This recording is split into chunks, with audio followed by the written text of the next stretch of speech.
I'd like to recall this meeting to order and ask all that are willing and able to please stand for the Pledge of Allegiance.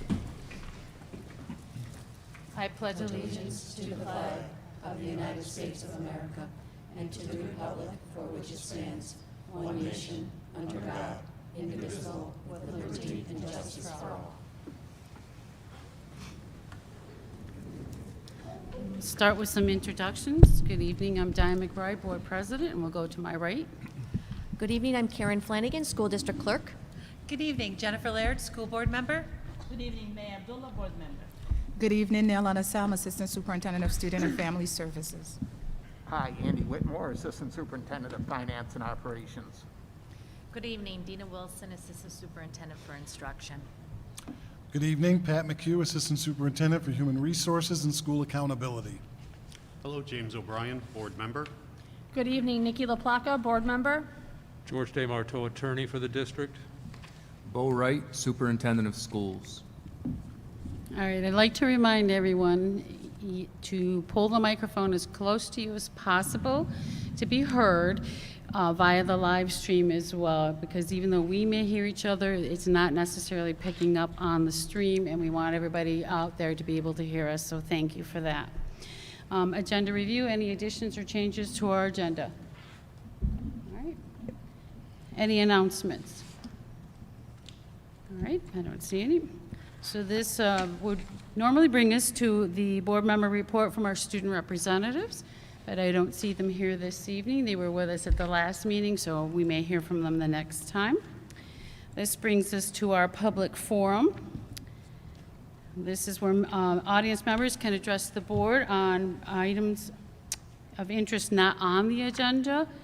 If you wish to speak regarding an item on the agenda, please raise your hand while that item is under discussion. And a reminder that we would like to keep it to a three-minute limit in order us to get through our agenda in a timely fashion. I do have a card here from Mr. Mike Kita. Would you like to come to the microphone up front, please?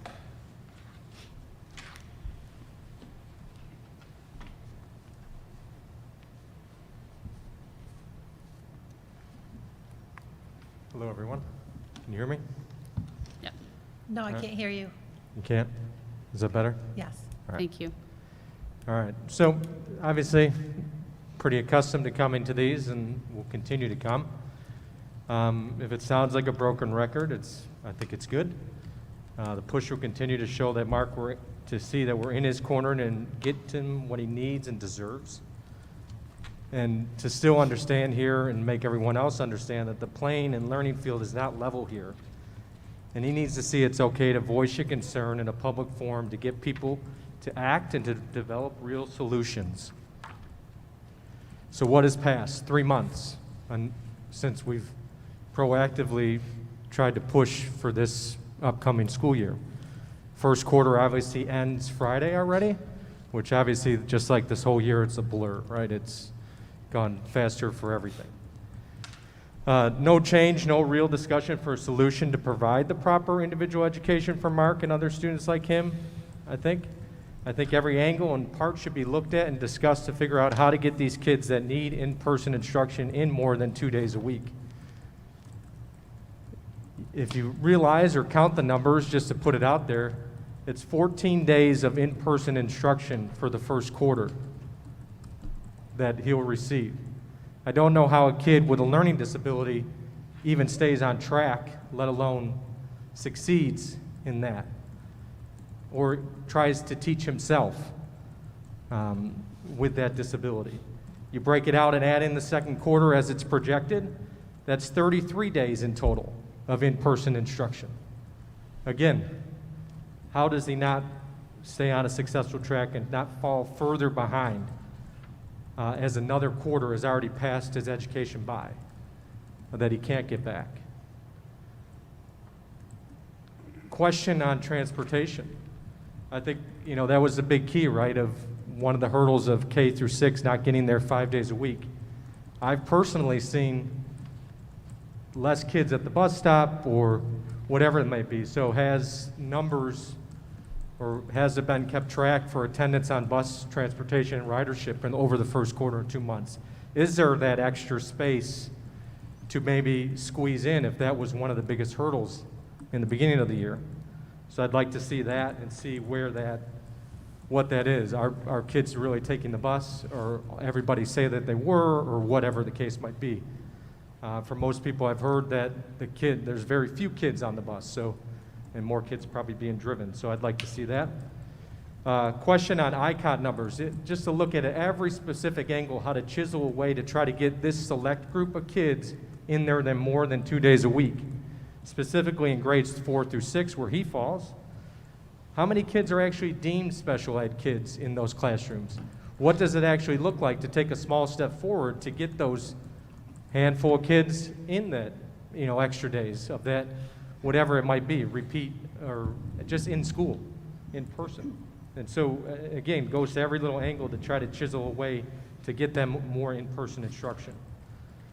I made the point before, and I still see it. The teachers are working twice as hard, as you probably know and see.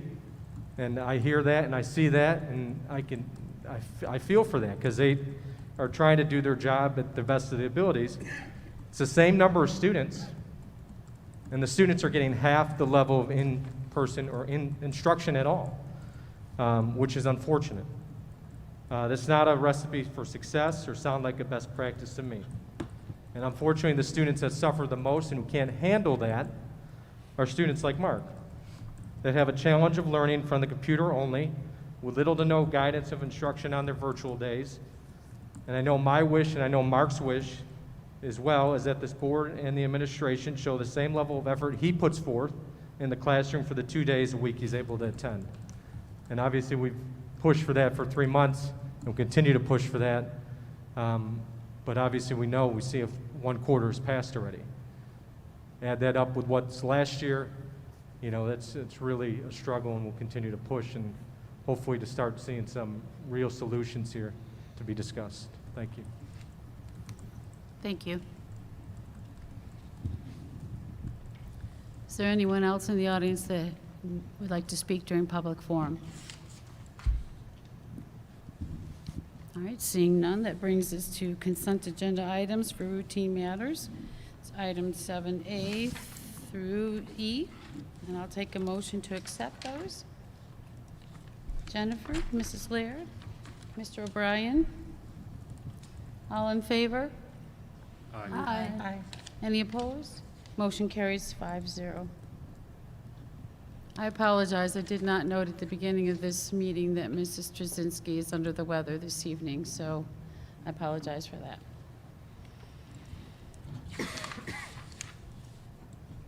This brings us to personnel actions, item 8. I'll take a motion to approve. Mrs. LaPlaca, Mrs. Medulla, all in favor? Aye. Aye. Any opposed? Motion carries 5-0. All right, this brings us to item 9, our memorandum of agreement, action pertaining to the approval of a MOA with the RHA Teachers Chapter regarding contract language changes to facilitate the instruction in the use during 2021 school year. A motion by Mrs. LaPlaca. Mrs. Laird seconds. All in favor? Aye. Any opposed? Motion carries 5-0. All right. This brings us to item 10, our workshop on our secondary program course guide. Okay, well, it's hard to believe as we're underway here with the 2021 school year that we're already looking ahead to next school year. And tonight, you have in front of you the 2021-2022 secondary program course guide to review. As you remember, a few years ago, we did a major overhaul to this program guide when we did the reconfiguration and opened up our junior high schools. So since that time, there has not been any changes to the formatting and the layout of the course guide. I'm happy to report that we continue to offer this course guide online. As soon as the program guide gets approved, hopefully at the next board meeting, it goes live the next day for our students and parents to review. So it really has allowed us to speed up the process of making this available. So at this current time, we only print about 200 hard copies a year, and obviously our staff still likes to have a hard copy, especially the counselors and administrators, but we get very few requests for a hard copy. We have them available for parents who who want them. They just contact the main office. But for the most part, we're finding every year less and less are being asked for. So we've had great success with the online capability of the program guide. With that being said, there's only a few things that I want to bring to your attention as far as programming for the upcoming year. I'll start with the junior high school. And I always say if you want to get a good overview of the junior high school courses that are offered on page 18, does a real nice job of highlighting the 7th grade, 8th grade, and 9th grade offerings. And it's coded in a way that you see which courses are required and which courses are electives for our students to choose from. When we opened up our junior high schools a few years ago, we did offer quite a few electives. And what we found over the last few years, especially when we sit at tallies every spring, is that we were offering so many electives that was starting to spread the enrollment, that when the summer came, we then have to close some sections because we didn't have enough of students in a course. So we were offering more than really what the enrollment in each of the schools could really fill. And then students had to go in and make their second choices and so forth. So we decide each year to streamline that. And I feel as though that now, after 3 years, we really have a good handle on which electives the students like I say, voting with their feet because they're the ones that they're registering for. And also we are very conscientious about the staff because we try not to spread our staff too thin in traveling. So you will see that this year we are just streamlining a few more elective courses in the technology area. We're only offering 2 tech courses for next year, and then at the 9th grade we'll continue to offer 3. We originally offered the same 3 electives at 9th grade and 8th grade, but then what was happening is when they got to 9th grade, sometimes they took all these tech courses in 8th grade, and there was no way for a sequence. So we're just streamlining that, still offering the same courses, but only 2 for our 8th graders and 3 for our 9th graders. In addition, computer applications will only be offered at the senior high school moving forward. So just some minor adjustments there to the electives to streamline our process. Okay. At the senior high school, I'll bring your attention to family consumer science. Historically, we have had 3 courses that we offer there, as well as our FACS 7 and our FACS 8. And as you know, students need to be taking their FACS courses as one of their options to fulfill their CTE requirements at the middle school level of 7th and 8th grade. And at the senior high school, we've had 3 courses historically: food science, child and adult development, and introduction to foods and nutrition. What we're doing this year, or going into next year I should say, because this is about next year, is that we will not be offering family and consumer science courses per se at the senior high school. The food science course is being moved over to science because students are already receiving a science credit for that, and either a science teacher or a FACS teacher has historically taught that. And the child and development course is going to be a health course, and we currently now are using our health teachers to teach that course because family consumer science teachers are hard to hire these days, and we're using those teachers predominantly at the junior high school. And then the food and nutrition program we are removing from the program, and it will not be offered because when we did an audit of all the courses in family consumer science this past year, we found that curriculum in the food and nutrition is very similar to our FACS 8 program. It was basically the same course with just some minor adjustments. So that is one of the major changes. FACS will be concentrated at grades 7 and 8, and that's where we'll put our FACS teachers so that they can be available to be offering those courses to our 7th and 8th graders. And then the food science goes to science, and child and adult development will be going to the health. So the 2 of the 3 courses are still being offered, just under different content areas.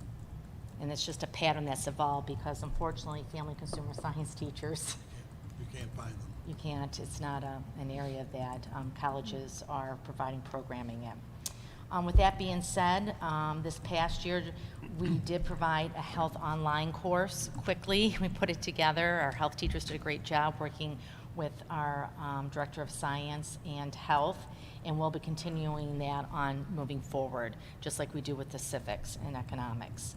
The only other thing I think we want to make sure that everyone's aware of is that we continue to really publicize and encourage our students who take business courses to take the sequence so that they would be eligible for the CT endorsement. That is something that the board was heavily involved in about 4 or 5 years ago. So we're continuing to make sure our students are taking those courses starting in 9th grade and following the pattern through the senior high school. So that is something our counselors will continue to work closely with parents and students. We do have some courses that we'll only be offering every other year, just a few electives, again, trying to streamline our enrollment patterns so that we're not sitting with the students, only a few students in a course and not able to offer it. So you'll notice in the book there are a few that will say we're going to offer on an every other year pattern. And then English 12, starting next year, we are going to make it a full year course opposed to 2 semestering courses. We have found with time, we do that currently with our co-taught English courses, and based on student feedback that's come through the student council process every year, as well as with our teachers, we're finding that the students would prefer to stay with the same teacher throughout the year. And we're going to be embedding the 2 different electives in the units in just a one grade 12 course. That will help with scheduling, especially when our seniors want to take courses at our local colleges too, at seniors. That way their schedule's not changing from semester to semester due to an English change. So there was multiple reasons that we felt as though that it was appropriate to have all our seniors take their English 12 as a full year course opposed to 2 semester courses, like we currently have been doing with our co-taught classes. So that, I think, summarizes all the significant changes that I wanted to bring to your attention. Questions regarding anything I addressed or anything you saw in the course description book? I have a question. I know last year you talked about the different math options that we were hoping to do. I Yep. don't see them here, so has that been completely dropped, or are we trying to figure out how to implement them further down the line? Yeah, so the AMPed courses were the courses that we did come to you and explain to the board that we were looking at doing for the next couple years, and the curriculum work was going to happen last spring. Due to our emergency school closing, we were not able to spend the time doing the curriculum work or having them attend the training. And due to the cost of the program, because it required the cost to be co-taught, 2 teachers, 2 periods, that we decided when we made those reductions in the spring around budget, that this was an area that, like I like to say, and I told the counselors, it's on hold.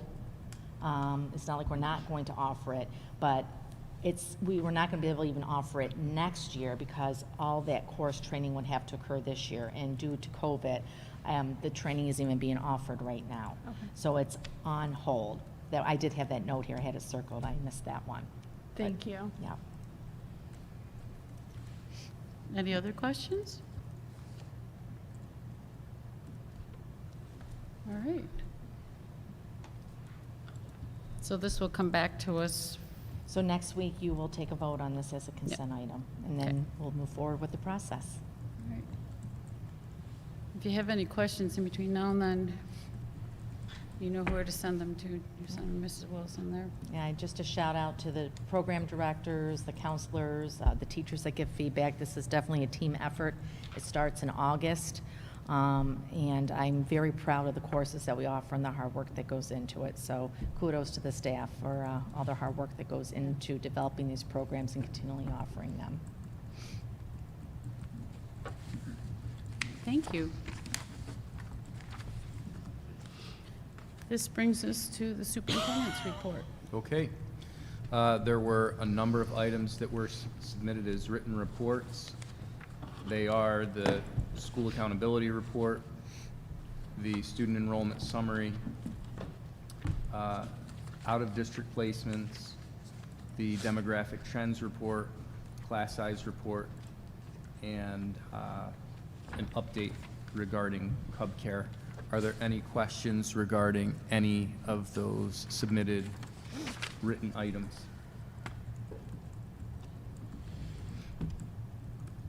Does not look like it. Okay, then I just have a couple of items that I believe are noteworthy. under oral information, one being the completion of the fall parent satisfaction survey. We had over 1,800 parents submit surveys, which is by far the best completion rate that we've had for any survey that we've submitted in my time here. So thank you to the folks who completed that. We're in the process of tabulating results, and so we'll be sharing them internally this week, and then we'll be compiling and summarizing and communicating with our families, hopefully by the end of next week. The other item that I wanted to just put on your radar is just a revisitation of the capital improvement plan. As you'll remember, obviously voters approved the budget last spring.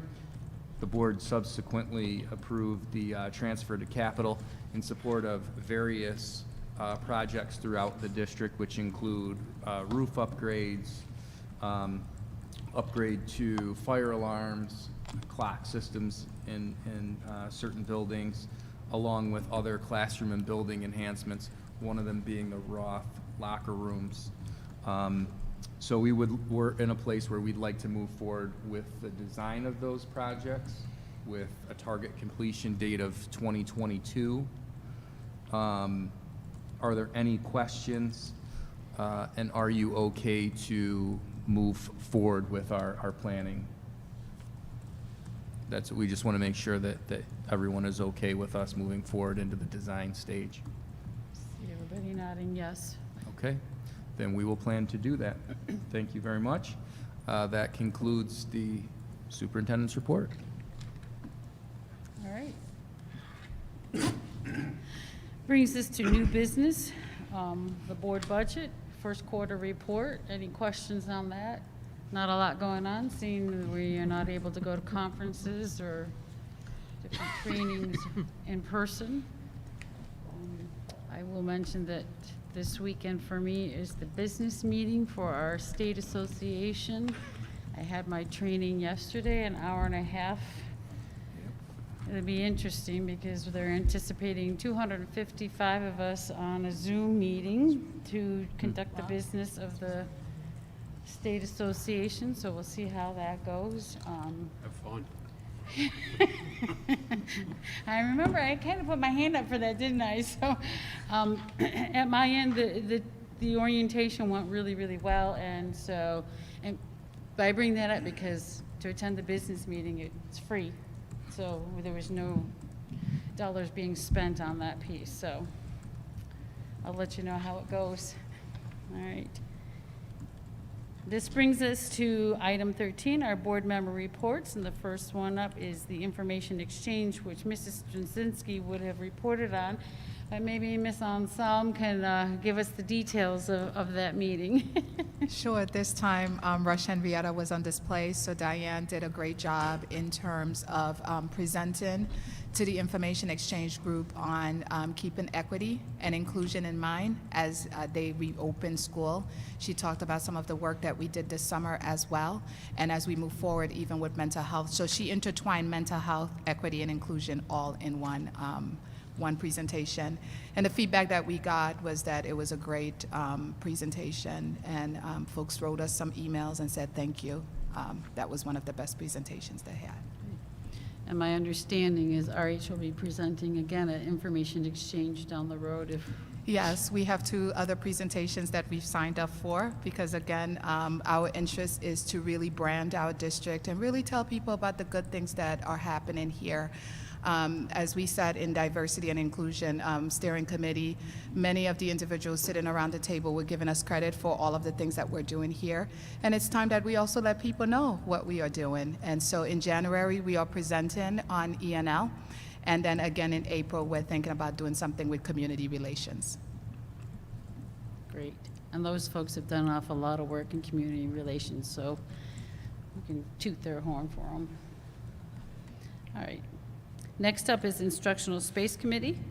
That is me, and we went through all the reports that were actually submitted through Bo's update in detail, and it was a quite interesting conversation because we're not comparing apples to apples anymore. We're looking at two different models from the previous data to this year, and now we need to figure out, are we going to use this year's data, or are we going to figure out some formula to bump it up, or because enrollment's way down, which was very unexpected. So the questions that people asked were great. They wanted to know how many more homeschoolers we had this year versus last year, and what percentage of them are new, and what grade levels. They also wanted to know the percentage of RLA per school, which was interesting to see from each individual school, what percentage that they had signed up for the RLA. It's going to be an interesting conversation when it comes down to how to use this data, so that's what we'll go over next time. So, did I miss anything, Pat? Oh, Great. Next up is the Henrietta Youth Asset Team meeting. I don't know if they met or not. I have not touched base with Anita, so I'm not sure. No worries. I don't think they're meeting the same way, just like a lot of groups. All right, Monroe County School Board Labor Relations. May was able to attend in my stead. Yes. It was the topic was unemployment benefits and the issues that caused by COVID-19. We had two presenters, one from Cherryville Child-Eye Central School District, and the second gentleman was from BOCES. They talked about what type of unemployment benefits are out there and who's eligible and what the criteria are for the denial. They went through the denial process and the timeline and how the New York State Department of Labor was overwhelmed with the amount of claims submitted. They actually had to hire extra contractors and vendors to handle the backlog process. They talked about, they actually enlisted the help of Assemblyman Harry Bronson when they couldn't get through to the Department of Labor, and he was gracious to offer them a contact person who they can submit their inquiries, the future inquiries to them. At the end, they talked about the future topics and presentations, and Becky Schultz might enlisted or volunteered you guys to to do two presentations. I think one is already on the agenda, but she might have mentioned she's going to ask Andy or Pat to present another topic. yeah, Becky did call, so we've had some conversations about Yes. that. That's it. Good deal. Good stuff going on in RH. So, Yeah. next up is the Equity Inclusion Steering Committee. May and I both sit on that. Continuing our work in our subgroups with our needs assessment projects, having our breakout sessions of different groups talking about different areas, challenges, even some successes. We'll be looking to put strategies to them. All of this is a way to kind of prioritize, so as we formulate our plan that comes back to the board for our looking at for next year's scope of work. So, you know, the large group, the groups come back to the large group, they kind of share out and report. There's been some really good conversation. I think people are starting to feel good about what is happening from the group, small groups going out and the work that's happening. People taking those challenges and risks and moving forward in this topic. May, anything else you can think of? I think you got it. Yeah. That's it. Just, it's really nice to see more people involved. We've had a lot of new people come on this year. They bring a lot to the table. And I think with that, it helps everyone step back and think about things in a different light sometimes. We forget, and you slide back into the way you think, but it gives you the opportunity to pull back and go, oh, there's a different way to think about this. Not that anybody's way of thinking is wrong, it's just, you know, there are other ways, things to look at. So I haven't really enjoyed that process, to grow and to learn and to feel different things about the topics, so. We have 52 members now Yeah. on the steering committee.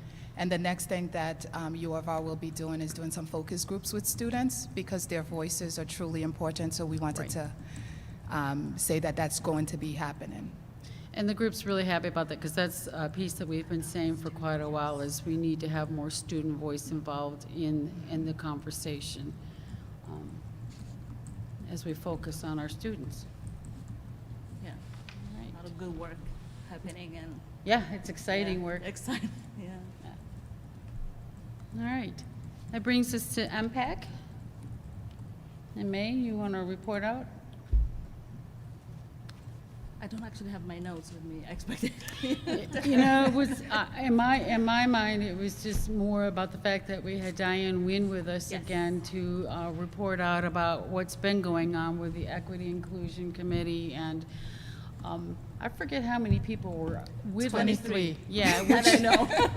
which is like, I actually counted. I knew it was a lot, and it's a lot more than it's been in past years, and it was so exciting to see, and A lot of parents, Yep. new parents. Yep. Yeah.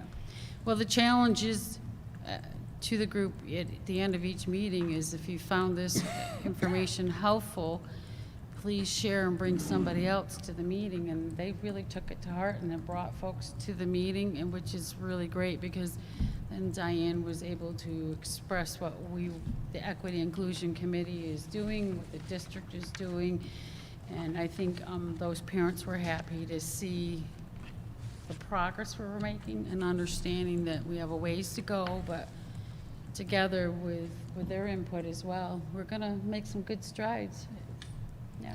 We're trying to bring the district priorities alive for folks so that they are clear in terms of the work that's happening. When we say it's a district priority, the seriousness of the work and all of the the togetherness, the collaboration that's happening, and why we're focusing on it. So it's not just on paper, it's actually being able to see the work. And I think the parents appreciated that, because some of them frankly didn't know that a lot of this stuff was happening, so it was a good way for them to get the information.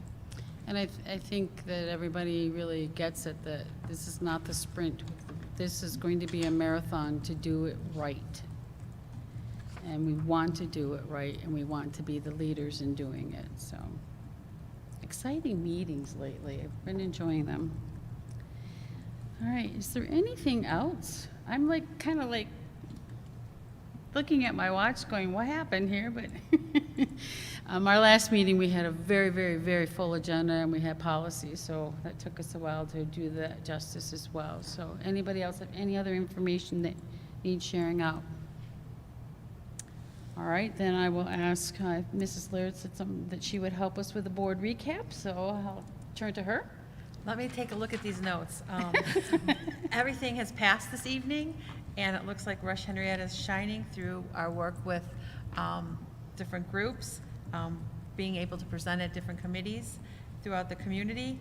And I believe we have an upcoming policy meeting first week in November. November 6th. November 6th, 7 a.m., bright and early. I also made note that the survey results will be out hopefully within the next week, and the course guide will come back to us the next meeting for approval. Okay. All right. If there being nothing else we'll go to the cause. I will take a motion then to adjourn our meeting. Nikki and Mr. O'Brien there, James, all in favor? Aye. Any opposed? Motion carries 5-0.